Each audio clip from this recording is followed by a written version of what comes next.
नमस्कार। आज हम एक कहानी के कुछ हिस्सों पर बात करने वाले हैं। नाम है 13वीं मंजिल, एक कालचक्र। जी। ये कहानी सेट है मुंबई की एक पुरानी बिल्डिंग अर्जुन हाइट्स में। आरव, एक यंग जर्नलिस्ट, वहां रहने आता है और उसे पता चलता है कि इमारत रहस्यों से भरी है। हाँ, और ये रहस्य भी बड़े अजीब नियमों की शक्ल में सामने आते हैं। मतलब लिफ्ट में 13वीं मंजिल का बटन ही नहीं है। हाँ। सीढ़ियों से जाना मना है। और रात को 2 बजे के बाद बालकनी का दरवाजा भी नहीं खोल सकते। बिल्कुल। और यहीं से कहानी का वो सस्पेंस वाला माहौल बनना शुरू होता है। सही कहा। ये नियम ही कहानी की नींव रखते हैं। तो चलिए इन स्रोतों के आधार पर थोड़ा और गहराई में उतरते हैं। देखते हैं कहानी के अहम हिस्से क्या हैं, रहस्य क्या है और वो चौंकाने वाला मोड़। जी। तो आरव के आते ही उसे ये अजीब नियम पता चलते हैं और पहली ही रात उसे बालकनी पर ऐसा लगता है जैसे किसी ने छुआ हो। हाँ, और फिर वो सामने वाली बिल्डिंग में सफेद साड़ी में एक लड़की बिल्कुल स्थिर खड़ी हुई दिखती है। और जैसे ही आरव कैमरा उठाता है, बत्ती गुल बिजली चली जाती है। ये सिर्फ डराने के लिए नहीं है, ये पल आरव की जो पत्रकार वाली जिज्ञासा है ना, उसे और भड़काता है।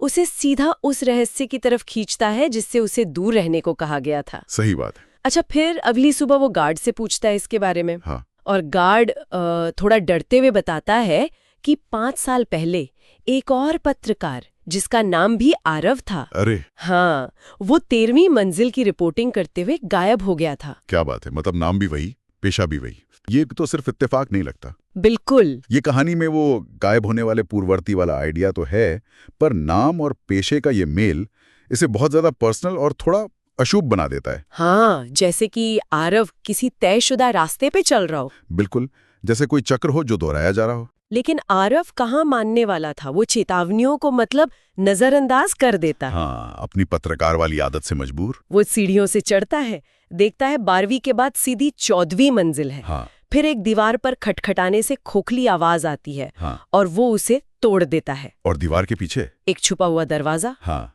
ये उसका नियमों को तोड़ना सिर्फ विद्रोह नहीं है, ये सच जानने की उसकी जिद है। और फिर वो दरवाजा खोलता है।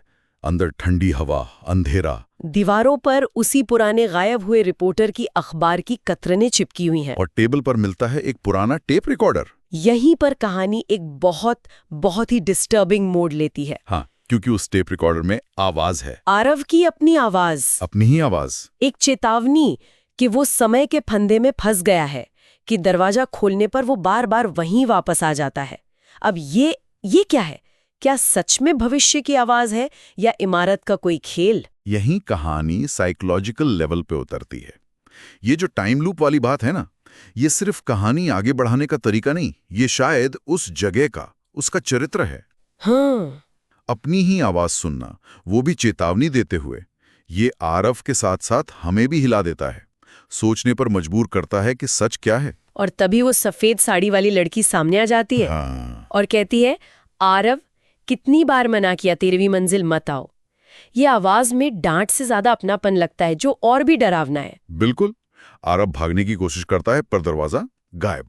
और मंजिल घूमने लगती है। ये दिखाता है कि वो इमारत सिर्फ हॉन्टेड नहीं है, शायद वो खुद टाइम और स्पेस को कंट्रोल करती है।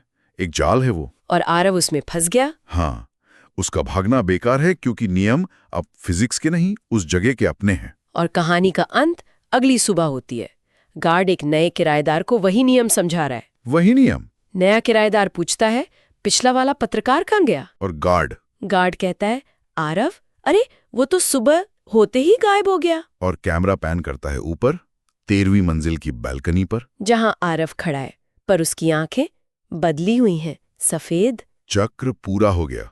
वो जिस रहस्य के बारे में चेतावनी दे रहा था, अब खुद उसका हिस्सा बन गया है। तो क्या मतलब निकालें इसका? क्या वो अब उस इमारत का नया गार्ड बन गया है या कुछ और? उफ। तो इस कहानी में वो साइकोलॉजिकल डर, टाइम लूप का कंफ्यूजन और एक बेचैन करने वाला खुला अंत है। हाँ बिल्कुल। आरव का जो सच जानने का जुनून था, वही उसके फंसने की वजह बना। अगर इसे थोड़ा बड़े लेवल पे देखें, हाँ, तो ये दिखाता है कि कैसे कुछ रहस्य सुलझने के बजाय और गहरे हो जाते हैं और उन्हें जानने की कोशिश करने वाले को ही निगल जाते हैं। 13वीं मंजिल का रहस्य सुलझा नहीं, उसने आरव को ही अपने अंदर समेट लिया। सही कहा। तो क्या आरव हमेशा के लिए वहीं फंस गया? वो लड़की कौन थी? क्या वो भी इसी चक्र का हिस्सा थी पहले से? या फिर ये इमारत ही है जो अपने राज दबाए रखने के लिए ऐसा करती है, लोगों को गायब कर देती है? ये कहानी सोचने पर मजबूर करती है कि जब सच जानने की हमारी जिद किसी ऐसी चीज से टकराती है जिसे समझाया नहीं जा सकता, तो अंजाम क्या होता है? या शायद कुछ जगह अपने राज इतनी मजबूती से पकड़कर रखती हैं कि वो राज जानने वाले को ही अपना हिस्सा बना लेती हैं। एक अनसुलझा सवाल।